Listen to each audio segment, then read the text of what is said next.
Brahmamudi serial ఈరోజు ఎపిసోడ్లో కావ్య బాబుకి బొమ్మలు కొనుక్కొని వెళ్తూ కనకం కృష్ణమూర్తులకు కనిపిస్తుంది. ఏంటి ఇది? ఆ ఇంటి రాజ్ భార్యవి నువ్వు. సవతి కొడుక్కి బొమ్మలు కొనుక్కోవడానికి రోడ్డున పడ్డావా, లేక పరిస్థితులతో రాజీ పడుతున్నావా అని అంటుంది కనకం కోపంగా. అప్పుడు కృష్ణమూర్తి బాధగా కూతురు కావ్యతో, ఏంటి తల్లి ఇది? నీకు ఏమంత అవసరం ఇంకా ఆ ఇంట్లోనే పడి ఉండడానికి? అతడు నీకు తీరని అన్యాయం చేశాక వదిలేయొచ్చు కదమ్మా అంటాడు.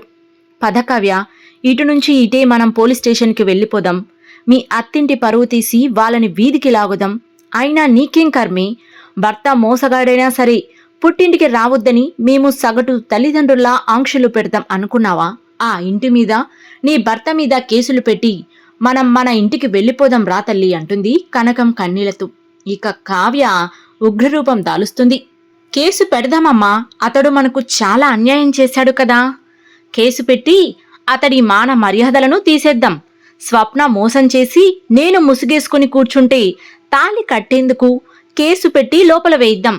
నువ్వు ఇల్లు తాకట్టు పెట్టి రోడ్డున పడితే కాపాడి తిరిగి ఇల్లు చేతికి వచ్చేలా చేశాడు కదా, పాపం కేసు పెట్టి పరువు తీసేద్దాం.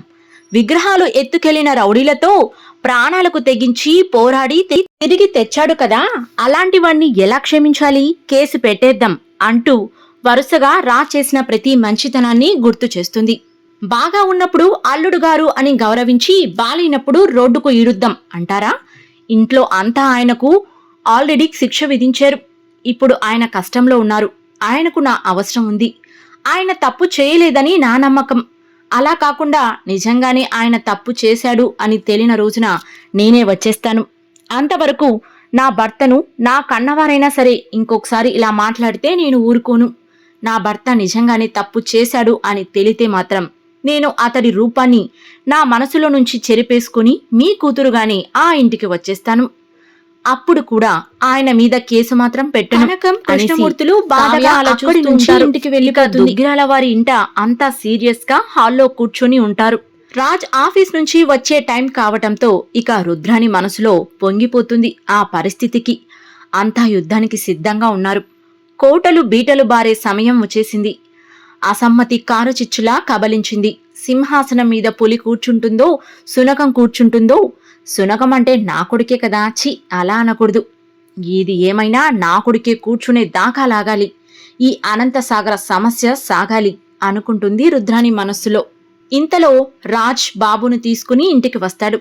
ఇక అపర్ణాదేవి అందుకుంటుంది. నీతో మాట్లాడకూడదని ఒక శాసనం, కానీ మాట్లాడక తప్పక సమయం అంటుంది. తల్లి మాటలకు ఆగుతాడు రాజ్.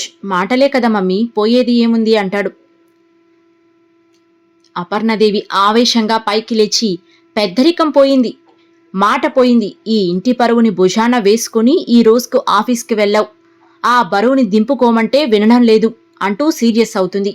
ఇక ఇందిరాదేవి లేచి వెళ్లి రాజ్ను నిలదీస్తుంది. రోజు ఈ బిడ్డను ఆఫీస్కి తీసుకెళ్లాలని నిర్ణయించుకున్నావు సరే, మరి ఆ బిడ్డ ఎవరు అంటే ఏం చెబుతావు అంటుంది ఇందిరాదేవి కోపంగా. నా బిడ్డే అని చెప్తాను అంటాడు రాజ్. అంతా సీరియస్ గా చూస్తారు. ఆ బిడ్డకు తల్లి ఎవరు అంటే ఏం చెప్తావు అంటుంది ఇందిరాదేవి. రాజ్ మౌనంగా ఉంటాడు. నువ్వు సమాధానం చెప్పవు. సమాధానం దొరికే వరకు సమాజం నీ జీవితం మీద రచనలు చేస్తూనే ఉంటుంది, కథలు చెబుతూనే ఉంటావు. నువ్వు బిడ్డను ఆఫీస్కి తీసుకుని వెళ్లడానికి సంజాయిషి ఏంటి అంటుంది అపర్ణాదేవి ఆవేశంగా. అప్పుడు రాజ్, మీరంతా నన్ను వీణ్ణి వెలివేస్తే వీణ్ణి వదిలేసి ఆఫీస్కి ఎలా వెళ్ళాలి మరి అంటాడు. అందుకని వెంట తీసుకెళ్లి పరువు తీస్తావా అంటూ అపర్ణ మాట పూర్తి కాకుండానే రుద్రాని అందుకుంటుంది. అయిపోయింది. ఈ సమస్య రాజ్ మొక్కుబడి సమాధానంతో ముగిసిపోతుంది. అంతే తప్ప పరిష్కారం రాదు. ఒకప్పుడు నా కొడుకు అమ్మాయిలతో తిరుగుతున్నాడని కంపెనీకి దూరం చేశారు. మరి ఈరోజు రాజ్ చేసిందేంటి? అలా చూస్తే రాజ్ చేసింది తప్పు కాకపోతే ఆ రోజు నా కొడుకు చేసింది కూడా తప్పు కాదు కదా అంటూ వాదనకు దిగుతుంది రుద్రాని. ఇక అపర్ణాదేవి అహం మరింత దెబ్బతింటుంది.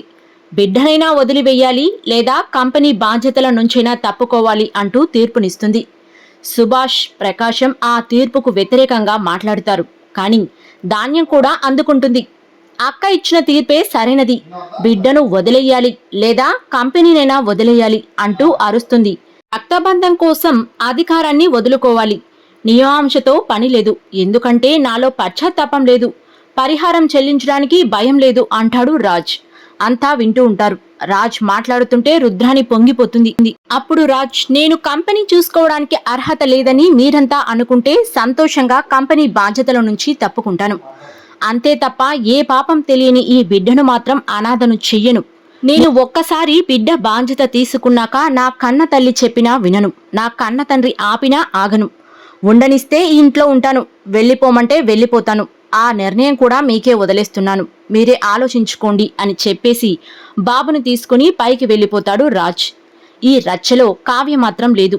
ఇక అంతా బిత్తరచూపులు చూస్తుంటే అనామిక అటు రుద్రాని ఇటు పొంగిపోతూ ఉంటారు. ఎవరి ఊహల్లో వాళ్ళు తేలిపోతూ ఉంటారు. అనామిక రచ్చ చేస్తూ ఉంటుంది. రాజ్ బావగారి స్థానంలో కూర్చోవడానికి వారసత్వం కావాలి, కళ్యాణ్ మాత్రమే ఆ స్థానంలో కూర్చోవాలి అంటుంది అనామిక. అనుభవం ఉన్న రాహుల్ని పక్కన పెట్టి అసలు ఏమాత్రం ఆసక్తి లేని కళ్యాణ్ని రాజ్ ప్లేస్లో కూర్చోబెట్టమంటారేంటి అంటుంది స్వప్న. ఇప్పుడైనా రాహుల్కి స్వప్న ప్రేమ అర్థమవుతుందేమో. అర్హత లేని వాళ్ళని అందలం ఎక్కించమంటావా అంటుంది అనామిక. ఇక సుభాష్ అసలు జలకిస్తాడు. ఈ ఇంట్లో రాజ్ స్థానంలో కూర్చోవడానికి సరైన అర్హత ఒక్కరికే ఉంది, అది ఎవరో కాదు, నా కోడలు కావ్య అంటాడు. బిత్తరపోతారు అంతా. కావ్య కూడా షాక్ అవుతుంది ఆ నిర్ణయానికి. చూడాలి మరి ఏం జరుగుతుందో.